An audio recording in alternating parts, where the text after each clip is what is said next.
कांग्रेस के राष्ट्रीय महासचिव और पंजाब के नए प्रभारी बनाए जाने के बाद पूर्व मुख्यमंत्री भूपेश बघेल ने स्पष्ट कर दिया है कि वे छत्तीसगढ़ नहीं छोड़ने वाले हैं। उनका यह बयान बीजेपी के उस कार्टून के जवाब में आया है जिसमें उन्हें बोरिया बिस्तर समेटकर जाते हुए दिखाया गया था। बीजेपी ने अपने आधिकारिक सोशल मीडिया अकाउंट से यह कार्टून साझा किया जिसमें बाय बाय छत्तीसगढ़ लिखा गया था और इसके साथ ही एक पुराना फिल्मी गीत हम तो चले परदेश हम परदेसी हो गए। इस गीत को हम इस वीडियो में नहीं चला सकते क्योंकि कम्युनिटी गाइडलाइंस भी कोई चीज होती है यूट्यूब के अंदर।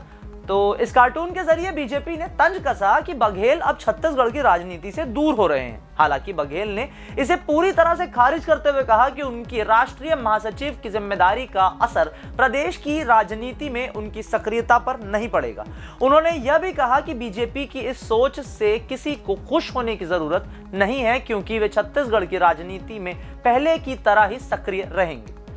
जब छत्तीसगढ़ की राजनीति में पूर्णतः सक्रिय होने के बाद भी अपना गढ़ गंवा चुके मुख्यमंत्री का आगे का क्या है प्लान, सभी जानकारी करेंगे आपसे साझा। नाम हमारा आशीष गुप्ता और आप देखना शुरू कर चुके हैं 24/7 डिजिटल। जैसा कि हमने कहा कि भूपेश बघेल का छत्तीसगढ़ में पूर्णतः साम्राज्य होने के बाद भी पिछले विधानसभा चुनाव में वे अपना वर्चस्व स्थापित नहीं कर पाए, वे अपनी पार्टी को जीत नहीं दिला पाए और अब उन्हें पंजाब के महासचिव का पद मिला है, भार मिला है। तो इसके बाद आपके जो भी विचार है कि छत्तीसगढ़ की राजनीति में भूपेश बघेल खुद को सक्रिय रख पाएंगे, हमारे कमेंट सेक्शन खुले हुए हैं ताकि आप भी अपनी विचारधारा, अपनी जानकारी, अपनी सोच हमसे साझा करें और हम भी समझ सकें कि आप कितना ज्यादा अपने प्रदेश की जानकारी के लिए उत्सुक हैं।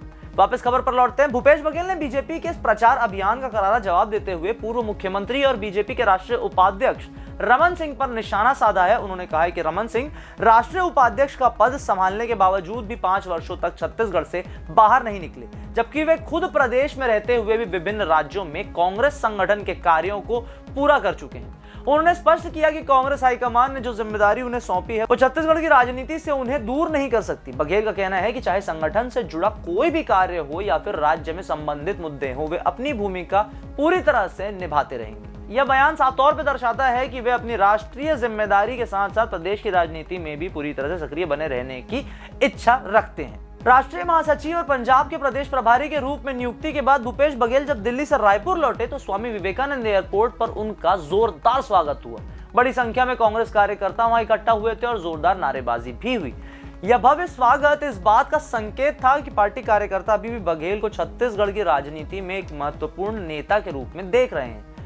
कार्यकर्ताओं ने उन्हें फूल मालाओं से लाद दिया और ढोल नगाड़ों के साथ उनका अभिनंदन भी किया। इस दौरान उन्होंने कार्यकर्ताओं को संबोधित करते हुए कहा कि वे पूरी ऊर्जा के साथ पार्टी संगठन को मजबूत करने के लिए काम करते रहेंगे। बघेल का यह स्वागत यह भी दिखा रहा है कि पार्टी कार्यकर्ता अभी भी उनके नेतृत्व को अहम मानते हैं और उन्हें भविष्य में भी पार्टी का मुख्य चेहरा बनाए रखना चाहते हैं। ये वो लोग हैं, ये वो भीड़ है, ये वो कार्यकर्ता हैं जो भूपेश बघेल के समर्थन में अभी भी खड़े हुए हैं।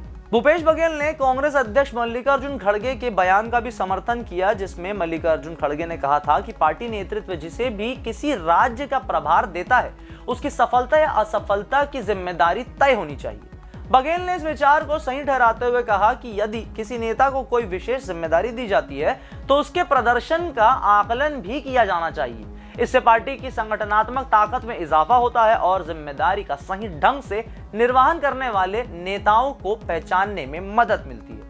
बघेल का यह बयान कांग्रेस में हो रहे आंतरिक सुधारों और जवाबदेही को लेकर उनकी गंभीरता को भी दर्शा रहा है। एक तरह से उन्होंने यह भी कहा कि कांग्रेस में पारदर्शिता और संगठनात्मक मजबूती लाने के लिए जरूरी कदम उठाए जा रहे हैं। पिछले कुछ दिनों में कांग्रेस की राजनीति के अंदर हम देख पा रहे थे कि लगातार कांग्रेस पार्टी के अंदर के नेता ही एक दूसरे पर आरोप प्रत्यारोप के बाण चला रहे थे। कई तीर उड़े, कई तीर लोगों ने अपने अपने हाथों में लिए और काफी सारी समस्याएं भी देखने मिली कांग्रेस पार्टी के अंदर में। लेकिन अब भूपेश बघेल का बयान आ रहा है यहाँ पर पार्टी के अंदर की समस्याएं जो भी थी उनका निवारण करने के लिए जरूरी कदम उठाए जा रहे हैं। अब देखना यह होगा कि छत्तीसगढ़ के अंदर में जो भी जरूरी कदम उठाए जाते हैं कांग्रेस पार्टी के अंदर, क्या उनके जरूरी कदम छत्तीसगढ़ की जनता का मन उनकी तरफ खींच पाएंगे? क्या कांग्रेस के नेता आपसी अंतरकलह खत्म करके एक मत पर आके अपने प्रतिद्वंदी से लड़ पाएंगे? ये सारी जानकारी हम आपके पास लेकर आते रहेंगे। वीडियो पसंद आए तो इसे लाइक करें, शेयर करें, चैनल को फॉलो सब्सक्राइब करना ना भूलें।